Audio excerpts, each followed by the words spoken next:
questions?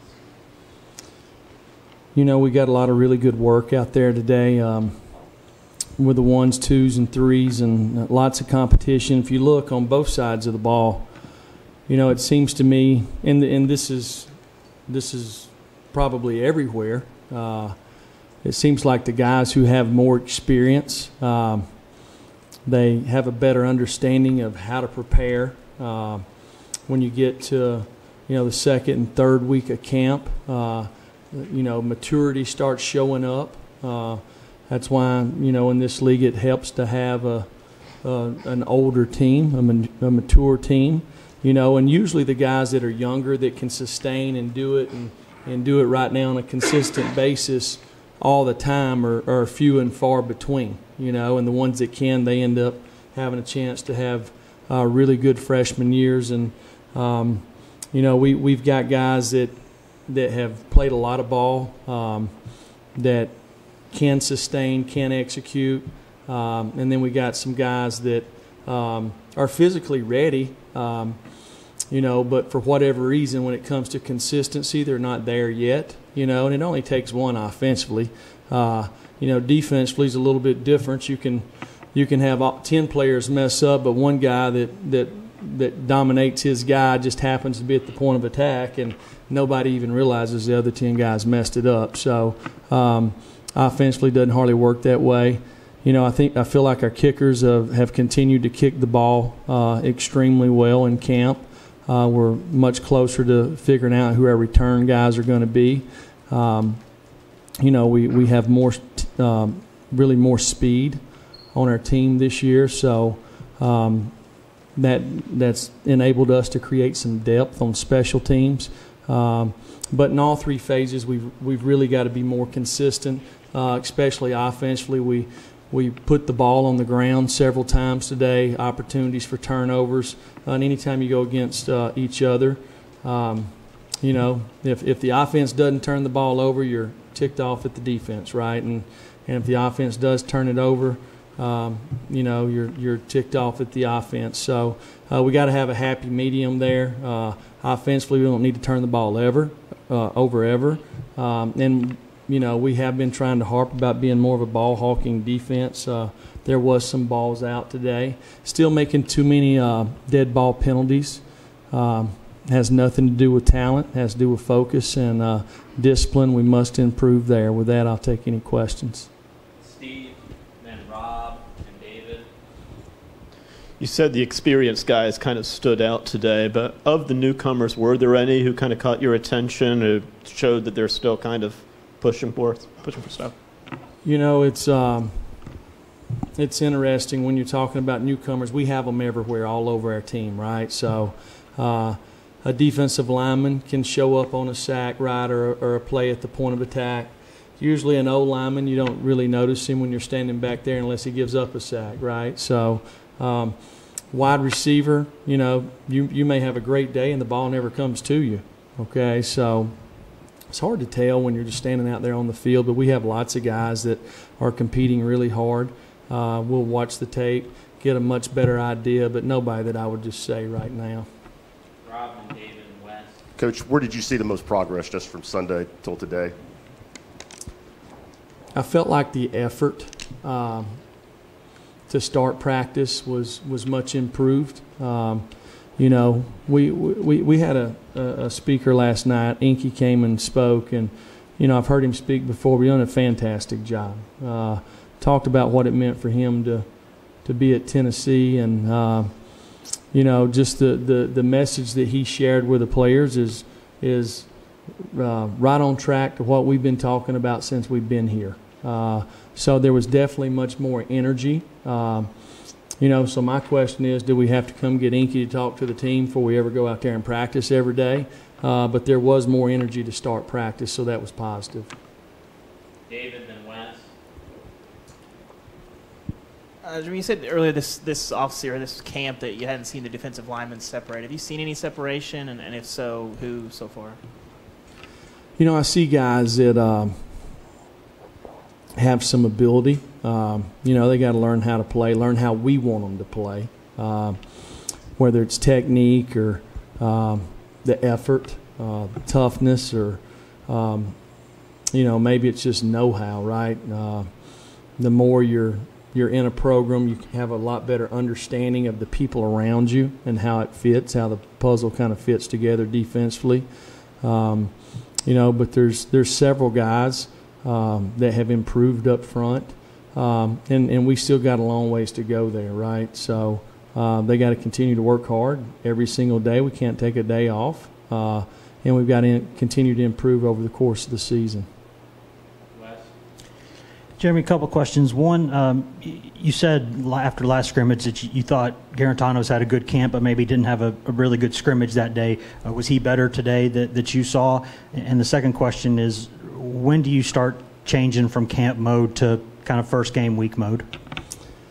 Well, Jarrett's had he's been really consistent this camp. We started practice off a little different today. So, and last week it was third downs. Today was coming out, and then third downs in red area. So, to me, you're looking for a guy to make the throws, right? So he get the ball out of his hand, get the protection right, and he done a nice job doing that today. Other questions? David, then Brandon last. Jeremy, have you gotten any clarification on what you can expect on the timing of Aubrey at this point, or anything new on that? No. Grant, Wes, and Caleb in the back. Is this your final scrimmage of the fall? And if so, do you feel like you're kind of where you want to be heading towards kind of when game prep starts? Well, we'll be off tomorrow. And then we'll start for the next 3 days. We'll take some opponents that we have early in the season, and we'll spend a day on each one of them. And we'll probably, start getting into our game week prep probably about Thursday and spend, probably 3 days this week at the latter part of the week. So we'll work on lots of opponents this week, and we've done it all fall camp. Since day 6, we've been working on some component of somebody we play. Wes and Patrick and Caleb. Jeremy, when you're talking about pre-snap penalties, is that both sides of the line of scrimmage, or is that mostly just the offense that you're seeing that? And is there a common theme there? Is it just lost focus or bad communication, or what's caused some of that? Well, I would say any dead ball penalty is loss of concentration, focus. And yeah, it's all three phases. So whether it's a guy out there at gunner that there is no snap count, all you do is watch the ball, right? You can't hear the snap count, and the guy moves as a gunner. Or it's the tight end on field goal protection. You're going to kick a 52-yard field goal, and you have illegal procedure. Now you're going to kick a 57-yard or so, which is probably out of your range, right? So just really foolish pre-snap penalties. Lots of it comes with maturity, It's amazing how many times some young guys can line up all sides, and that comes with growing up, being mature enough to handle the whatever's going on in the practice, whether it's how many reps you're taking or whether or not you're having success, just being disciplined to do what's right.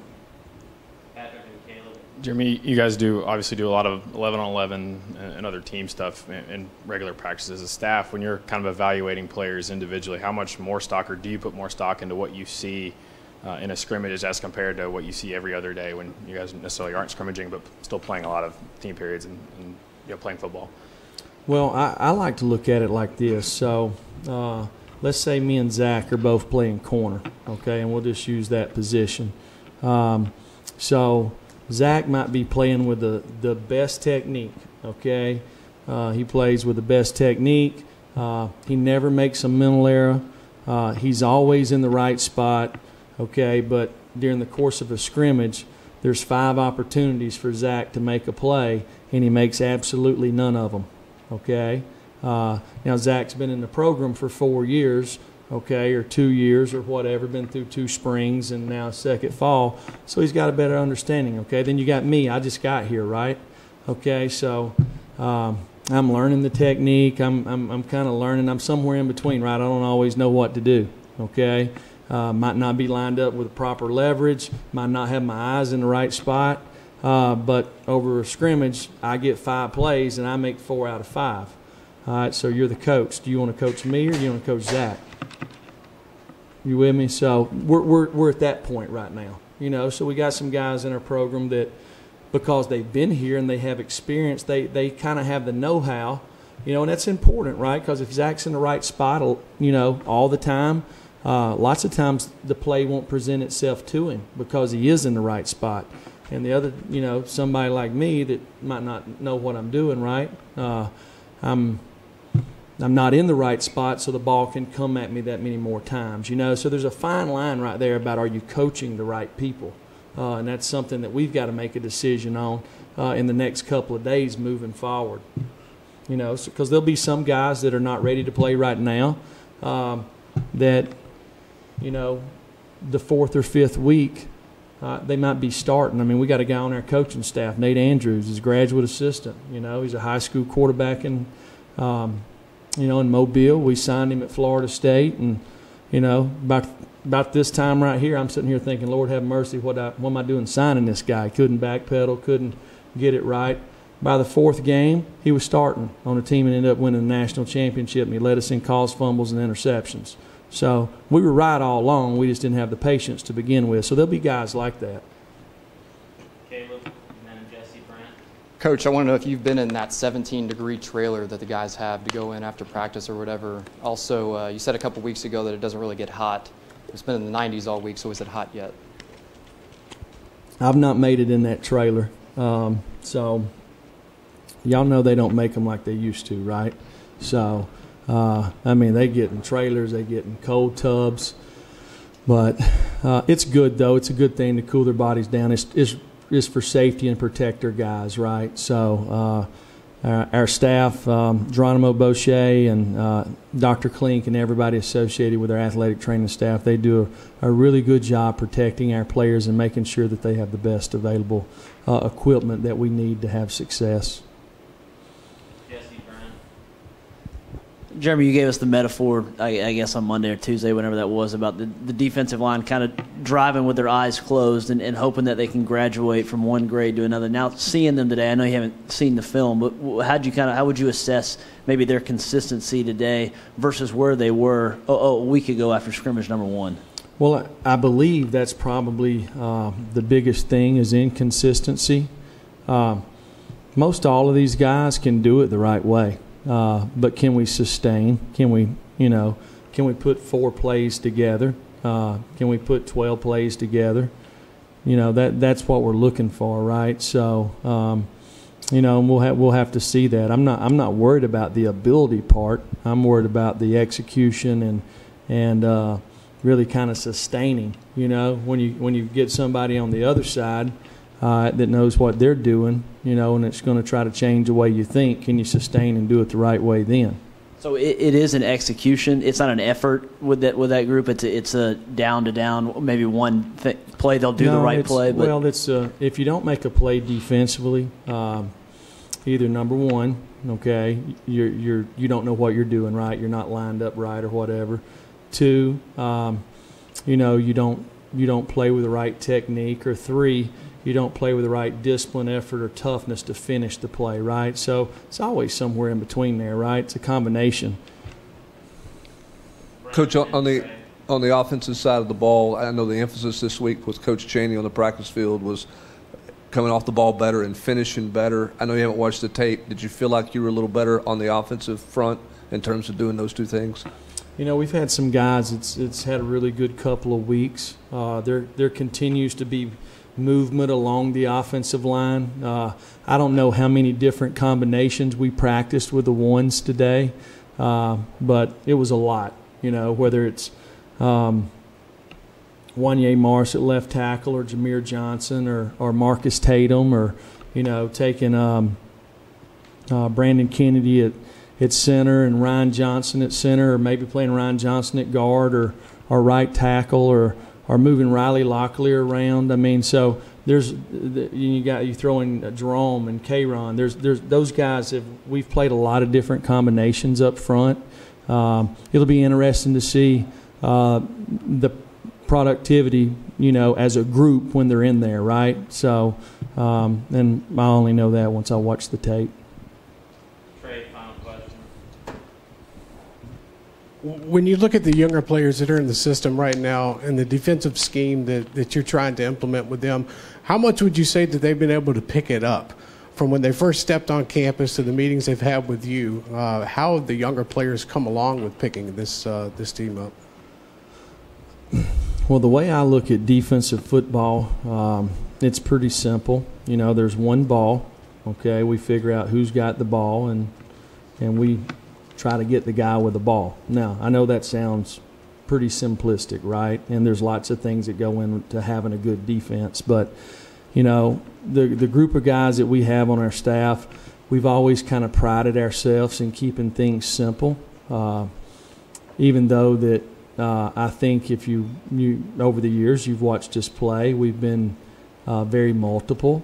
But I think the teaching progression, how we coach it, how we present it, makes it really easy for our players. One thing about being a good defensive player is you obviously got to know what you're supposed to do, right?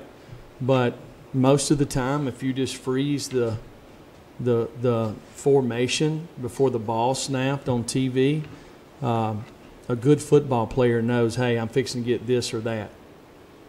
A good one, right? So